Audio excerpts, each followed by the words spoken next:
এই শোনো, আমার ব্লাউজটা খুলে সুন্দরভাবে আদর করে দাও। ছি ছি, কি বলছো আপু তুমি?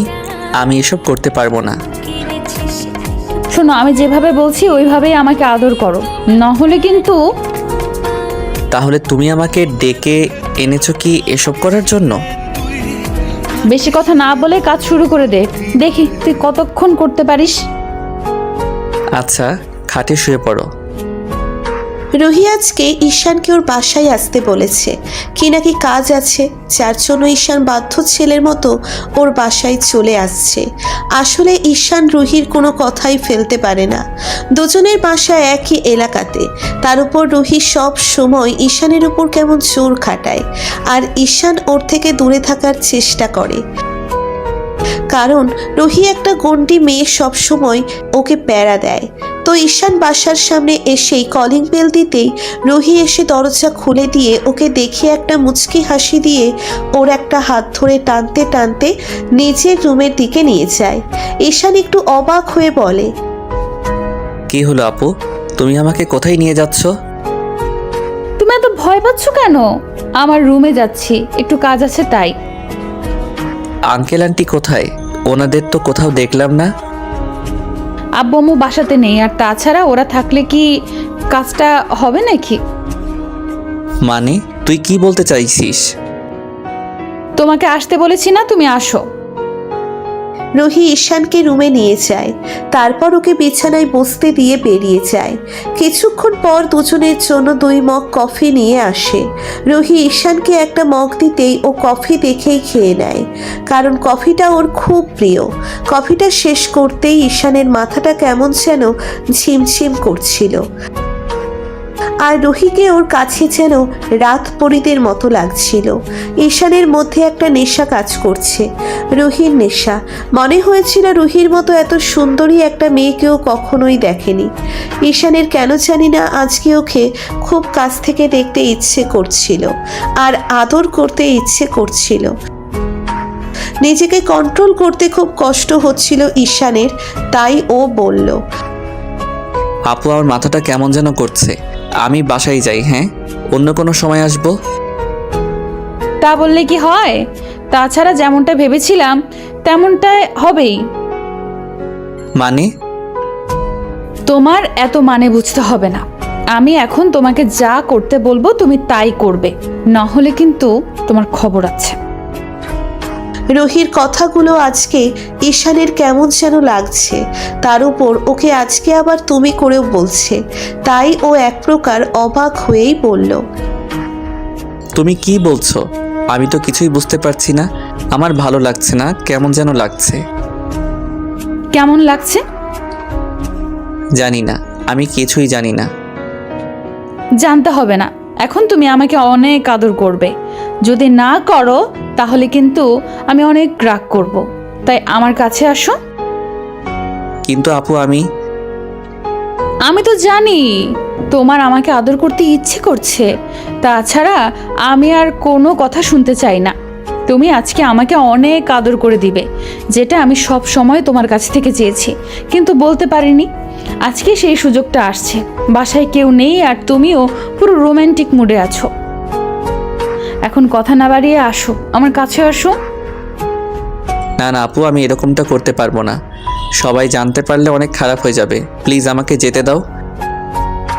ঈশান উঠে যেতে গেলে রুহি ওকে হ্যাচকা টান দিয়ে নিচের ওপরে ফেলে দিল। ঈশানও টাল সামলাতে না পেরে রুহিকে নিয়ে বিছানায় পড়ে গেল। ঈশান বারবার রুহির থেকে নিজেকে ছাড়িয়ে নেওয়ার চেষ্টা করছে, কিন্তু তারপরও ব্যর্থ হয়ে যাচ্ছে, কারণ রুহি ওকে নিচের দিকে টানছে। তার উপর ওকে এরকম একটা নেশার ওষুধ খাইয়ে দিয়েছে, যার জন্য রুহিকে ওর কাছে একদম পরীদের মতো লাগছে। ইচ্ছে করছে ওকে খুব কাছে পেতে, তাই ঈশানের নিজেকে কন্ট্রোল করতে খুব কষ্ট হচ্ছে। তারপরও নিজেকে ছাড়িয়ে নেওয়ার চেষ্টা করলে রুহি জোর করে ওর ঠোঁটের সাথে ঠোঁট জোড়া মিলিয়ে দেয়। রুহির উষ্ণ ঠোঁটের ছোঁয়া পেতেই ঈশানের ভেতরে যেন পুরুষত্ব জেগে ওঠে। সাথে সাথে ঈশান রুহির সাথে রেসপন্স করতে শুরু করে। একটা পর্যায়ে ঈশান ওর ঠোঁট ছেড়ে দিয়ে ওর শরীরে কিস করতে থাকে, সাথে ছোট ছোট বাইটও দিচ্ছিল। তাই রুহি বলল, এই পিচ্ছি, এইভাবে কেউ আদর করে? ব্যথা লাগছে তো। ব্যথা তো লাগবে, প্রথমবার আদর করলে একটু তো ব্যথা লাগবেই। তুমি কি আগে কারো আদর খেয়েছো? না, আমি আগে কারো আদর পাইনি, আজকে প্রথম। তাছাড়া আমি অন্য কারো আদর পেতে চাই না, কারণ আমি শুধু তোমার আদরটা পেতে চাই। আর কেন জানো? কারণ আমি তোমাকে ভালোবাসি পিচ্ছি। তাই ঠিক আছে, আজকে তোমাকে অনেক আদর করব, আমার সম্পূর্ণ ভালোবাসাই ভরিয়ে দিব। আমি তো সেটাই চাই, কিন্তু তুমিই তো আমার কাছে আসো না। রুহির কথাতে ঈশান ওকে ইচ্ছে মতো আদর করতে লাগলো। এই প্রথম কোনো ছেলের সাথে রুহি শারীরিক সম্পর্কে লিপ্ত হলো। আপনারা কি ভাবছেন রুহি এরকম মেয়ে? তা নয়, আসলে অনেকদিন যাবত ঈশানকে ওর ভালোবাসার কথাগুলো বলে যাচ্ছে, কিন্তু ঈশান ওর দিক থেকে কোনো সাড়া দিচ্ছে না। কারণ ও একটা গুন্টি মেয়ে, তার উপর ওর থেকে সিনিয়র, আর সব সময় ঈশানকেও প্যারার ওপর রাখে। তাই ঈশান থেকে দূরে থাকার চেষ্টা করত, কিন্তু রুহি ওকে ভালোবাসে, ততবারই ওর কাছে আসার চেষ্টা করে। আর আজকে সুযোগ বুঝেই ওকে এমন একটা ফাঁদে ফেললো। একটা সময় ঈশান সেন্সলেস হয়ে যায় আর গভীর ঘুমে তলিয়ে যায়। এখনো রুহির বুকে মাথা দিয়ে ওকে জড়িয়ে ধরে রেখেছে, আর রুহি মুচকি মুচকি হাসছে আর কি যেন একটা ভাবছে। তো বিকেলের দিকে ঈশানের ঘুম ভাঙতেই ও খেয়াল করে ও রুহির রুমে শুয়ে আছে। ঈশান উঠে বসে, মাথাটা কেমন ঝিমঝিম করছে। এর মাঝে রুহি রুমে ঢুকে বলে, কি হলো, ঘুম হলো? হ্যাঁ, কিন্তু আমি এখানে কেন? সবই ভুলে গেছো? তখন না বললে তোমার নাকি ঘুম পাচ্ছে, তাই তো এখানে ঘুমিয়ে গিয়েছিলাম। রুহি কথাটাকে পুরো ঘুরিয়ে দিল, যার জন্য ঈশান কিছুই বুঝতে পারল না। ওদের মাঝে কিছু হয়ে গেছে। তো রুহির কাছ থেকে ঈশান বিদায় নিয়ে রুমে চলে আসে, বাসায় চলে আসে। দিনটা কোনো রকমভাবে কেটে যায়। পরদিন সকালে ঈশান যেই না বাসার বাইরে গেছে, তখন রুহি ওর বাসায় আসে। আম্মু গিয়ে দরজা খুলে দেয়, তারপর ওকে দেখে বলে, আরে মামুনি, তুমি আসো, ভেতরে আসো। আম্মুর কথাতে রুহি ভেতরে যায়। তারপর আম্মুকে সোফায় বসতে বললে ও বসে আর আম্মুকে বলে, আন্টি, তোমার সাথে আমার কিছু কথা আছে, একটু সময় হবে তোমার? রুহি আম্মুর হাত ধরে ওর পাশে বসিয়ে দিল। তারপর হঠাৎ করেই আম্মুকে জড়িয়ে ধরে ফুপিয়ে ফুপিয়ে কান্না করতে লাগলো। ওর এরকম কর্মকাণ্ডে আম্মু বেশ খানিকটা হতভম্ব হয়ে গেছে। তাই ওকে ছাড়িয়ে নিয়ে চোখের পানি মুছে দিয়ে বলল, মামুনি, কি হয়েছে? তুমি কান্না করছো কেন? বলো আমাকে, কি হয়েছে?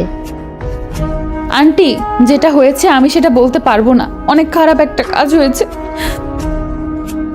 কি হয়েছে সেটাই তো জানতে চাইছি, বলো। তোমাকে কি ঈশান কিছু বলেছে? না আন্টি, তোমার ছেলে আমাকে কিছু বলেনি, কিন্তু ও অনেক বাজে একটা কাজ করেছে আমার সাথে, যার জন্য আমি এখন। কি হয়েছে আমাকে বলো। তুমি এভাবে কথা বলছো কেন? ঈশান কি করেছে আমাকে বলো। আজকে বাসায় ফিরুক, ওকে দেখাবো মজা। আম্মু, আমি তোমার ছেলের সাথে আমার আজকে 6 মাসের রিলেশন চলছে, আর আমাদের মাঝে এমন কিছু হয়েছে যার জন্য আমি এখন প্রেগনেন্ট। রুহির কথা আম্মু যেন বিশ্বাসই করতে পারছে না ও এমন কিছু বলছে। এবার আম্মু ফ্যালফ্যাল করে ওর দিকে তাকিয়ে আছে। আম্মু কিছু বলছে না দেখে রুহির কান্নার গতিটা আরো বাড়িয়ে দিল আর বলল, আম্মু, আমি জানতাম তুমি আমার কথা বিশ্বাস করবে না। একবার দুবার নয়, আমাদের মাঝে অনেকবার ফিজিক্যাল রিলেশন হয়েছে, যার জন্য এখন আমি ওর বেবির আম্মু হচ্ছি। তুমি বিশ্বাস করবে না তো? রুহি, মিথ্যা কথা বলার কিন্তু একটা লিমিট আছে, যেটা তুমি ক্রস করে যাচ্ছ। এত বড় একটা মিথ্যা তুমি আমার ছেলের নামে বলতে পারলে? আম্মু, আমি জানতাম তুমি আমার কথা বিশ্বাস করবে না তো। আচ্ছা ঠিক আছে, আমি তোমাকে প্রমাণ দিচ্ছি। এবার রুহি ফোনটা বের করে তারপর কালকের ঘটনাটার পুরো ভিডিওটা ওর আম্মুকে দেখালো। আসলে রুহি কালকে আগেই ফোনের ক্যামেরার ভিডিওটা চালু করে রেখেছিল। তারপর ঈশানের সাথে ওরকম একটা মুহূর্তের ভিডিওটা ধারণ করে আজকে সেটা আম্মুকে দেখাচ্ছে। আম্মু এমন কিছু দেখে স্তব্ধ হয়ে গেল আর চুপচাপ মাথা নিচু করে বসে রইল। এবার রুহি কান্না করে বলতে লাগলো, আম্মু, তোমরা যদি আমাকে তোমার ছেলের বউ হিসেবে মেনে না নাও, তাহলে আমার সুইসাইড করা ছাড়া আর কোনো উপায় থাকবে না। আমি কি করব বলো? আম্মু কি করবে ভেবে পাচ্ছিল না, তাই আব্বুকে বিষয়টা জানালে আব্বু ঈশানকে বাসায় আসতে বলে। কিছুক্ষণ পর ও বাসায় এসে দেখে রুহিও আম্মুকে জড়িয়ে ধরে কান্না করছে। ঈশান আসতেই আব্বু গিয়ে ঠাস ঠাস করে ওর গালে একটা থাপ্পড় মেরে দেয় আর বলতে শুরু করে, অসভ্য ছেলে একটা, তোমার কাজ দেখে আমি অবাক হয়ে যাচ্ছি। তুমি কি না এত বাজে একটা কাজ করতে পারলে? আমার ভাবতেই অবাক লাগছে। তুমি কি না আমার ছেলে? আম্মু, আমি কি করেছি? তুমি আমার গায়ে হাত তুলছো কেন? আর রোহি আপু, তুমি কান্না করছো কেন? কি হয়েছে বলো? কি হয়েছে না? এরকম একটা বাজে কাজ করে এখন বলা হচ্ছে বলছো কি হয়েছে? তোমার ব্যবহার দেখে আমি অবাক হয়ে যাচ্ছি। তুই কি না এরকম একটা কাজ করতে পারলে? তুমি রুহিকে ভালোবাসো, বিয়ে করতে চাও, সেটা আমাদের বললেই পারতে, কিন্তু এরকম একটা কাজ করলে কেন? হ্যাঁ আম্মু, তুমি কি বলছো? আমি তো কিছুই বুঝতে পারছি না। কি হয়েছে আমাকে একটু বলো। এবার আম্মু ঈশানকে ভিডিওটা দেখালো। সব দেখার পরে ঈশানের মাথায় যেন আকাশ ভেঙে পড়ল। ও বিশ্বাসই করতে পারছে না ও কালকে এরকম একটা কাজ করেছে। এরপর তুমিও বলবে তুমি এরকম কাজ করোনি? আমার ভাবতেও অবাক লাগছে তুমি কি না এরকম একটা কাজ করেছো। আম্মু, আমি এমনটা করিনি, বিশ্বাস করো। দেখেছো, তোমার ছেলে এখন আমাকে অস্বীকার করছে। এই বাবু, তুমি বলে দাও, তুমি আমাকে কতটা ভালোবাসো, যার জন্য আমাকে এরকমভাবে ভালোবেসেছো, এরকমভাবে আদর করছো? বলো না। জান, আমি কিন্তু তোমাকে ছাড়া থাকতে পারবো না। তোমার জন্য এখন কিন্তু আমি প্রেগনেন্ট। তোমার বেবিটা আমার পেটে। তুমি যদি আমাকে মেনে না নাও, তাহলে কিন্তু আমার সুইসাইড করা ছাড়া কোনো উপায় থাকবে না। আপু, তুমি এসব কি বলছো? প্লিজ এরকম মিথ্যা কথা বলো না। দেখো, আমি এরকমটা তো করিনি, তাহলে তুমি এরকমভাবে আমাকে কেন ফাঁসাচ্ছ? তুমি এইভাবে বলতে পারলে? এর থেকে তো আমার মরে যাওয়া উচিত ছিল। আম্মু, আমি আর এখানে থাকবো না। যেখানে তোমার ছেলে আমাকে মেনে নেবে না, সেখানে আমার বেঁচে থেকে কি হবে? রুহি কথাটা বলেই বাসা থেকে বেরিয়ে যেতে গেলে আম্মু ওকে আটকে দিল। তারপর ঈশানকে আরও কয়েকটা থাপ্পড় মেরে দিয়ে বলল, একে তো অন্যায় করেছো, তার ওপর আবার সেটা স্বীকার করতে চাইছো না। রুহি মামুনি, তুমি কান্না করো না। ঈশান আজকেই তোমাকে বিয়ে করবে, আর এই মুহূর্তেই। আর তুমি যদি ওর কোনোভাবে ওর ওপর রাগারাগি করো, তাহলে আমার থেকে খারাপ আর কেউ হবে না। আম্মু ঈশানের কোনো কথা শুনল না। জোরপূর্বক ওকে রুহির সাথে বিয়েটা করিয়ে দিল। রাত হতেই আম্মু ওকে বাসর ঘরে ঢুকিয়ে দিল। ঈশান গিয়ে রুহির সামনে গিয়ে দাঁড়াতেই ও উঠে এসে ওর পা ছুঁয়ে যখনই সালাম করতে যাবে, তখন ঈশান ওর পা সরিয়ে দিল আর বলল, থাকার নাটক করতে হবে না, একদম আমাকে স্পর্শ করবে না। তুমি আমাকে এত বড় একটা নাটক করার পরও এখন ভালো সাজার চেষ্টা করছো? ছি, আমার ভাবতেই অবাক লাগছে। আমি কি না তোমাকে সম্মান করতাম? স্পর্শ করব না কেন? 100 বার করব, কারণ তুমি আমার স্বামী। আর আমি চেয়েছি এমন কিছু একটা হোক যার জন্য আমি তোমাকে নিজের করে পাই। খুব বেশি কি দরকার ছিল এরকম একটা কাজ করার? তুমি জানতে না এতে আমার সম্মানটা শেষ হয়ে যাবে? তাহলে কেন এরকমটা করলে? হ্যাঁ, দরকার ছিল, কারণ আমি তোমাকে ভালোবাসি। তাই তোমাকে নিজের করে পাওয়ার জন্য এরকম একটা কাজ করেছি। বারবার তোমাকে বলার পরও তুমি রেসপন্স করছিলে না। কেন আমাকে ভালোবাসতে পারছিলে না বলো? কারণ আমি তোমাকে ভালোবাসি না, তাই। কিন্তু কেন? আমি কি দেখতে খারাপ, নাকি আমার কোনো বাজে অভ্যাস আছে যার জন্য তুমি আমাকে ভালোবাসতে পারোনি? তুমি কি ভেবেছো তোমাকে ভালোবাসি আর অন্য কাউকে বিয়ে করে নেব? সেটা আমি কিছুতেই হবে না। তাই কৌশলে তোমাকে বিয়ে করেছি। ভালোই ভালোই আমাকে আমার অধিকার দিবে, নাকি আমাকে অন্য কিছু করতে হবে? অনেক রাত হয়ে গেছে, চলো বাসরটা করি। ইম্পসিবল। তোমার সাথে এক বিছানায় কখনোই না। তার উপর তোমাকে তো স্ত্রী হিসেবেই মানি না। ইভেন আমি এই বিয়েটাকেই মানি না। তুমি যে অন্যায়টা করেছো না, তার জন্য আমি কখনোই তোমাকে ক্ষমা করব না। আব্বু আম্মুর কাছে আমার সম্মানটাকে শেষ করে দিয়েছো। আব্বু আম্মু আমাকে আর কখনো বিশ্বাস করবে না, তাই তোমাকে কখনো আমি স্ত্রী হিসেবে মেনে নিব না। দেখো, এখন তো আমাদের বিয়ে হয়ে গেছে, তাই তোমার আমাকে মেনে নিতেই হবে। তাছাড়া দরকার পড়লে আমি আব্বু আম্মুর কাছে সবটা বলে দিব। তাও তুমি এরকম পাগলামি করো না, এরকম একটা রাতে আমার সাথে এরকমভাবে অন্যায় করো না। অন্যায়? কিসের অন্যায়? তুমি আমার সাথে অন্যায় করনি।